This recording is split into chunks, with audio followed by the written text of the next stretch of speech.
Welcome to కలుపు channel. ఈరోజు నా స్టైల్లో కొబ్బరి పచ్చడి అనేది ఎలా చేస్తానో చూద్దాం రండి. ముందు ఒక కొబ్బరికాయ అనేది చిన్న చిన్న ముక్కలుగా తరిమి మిక్సీ గిన్నెలో వేసి ఉంచాలి. కొబ్బరి పచ్చడికి కావలసిన పదార్థాలు పచ్చిమిర్చి, అల్లం వెల్లుల్లి, కరివేపాకు, టమాటా. ఈ కొబ్బరి పచ్చడి అనేది టమాటా వేసుకుంటే సూపర్గా ఉంటుంది, లేదా పులుకులు వేసుకున్నా సూపర్గా ఉంటుంది.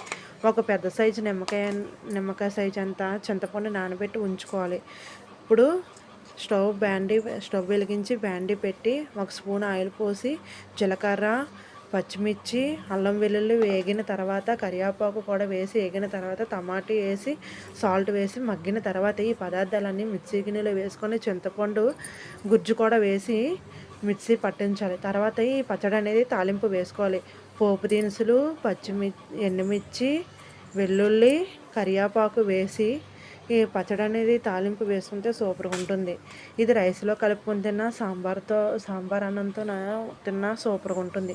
ఈ వీడియో నచ్చితే లైక్ చేయండి, షేర్ చేయండి, కామెంట్ చేయండి.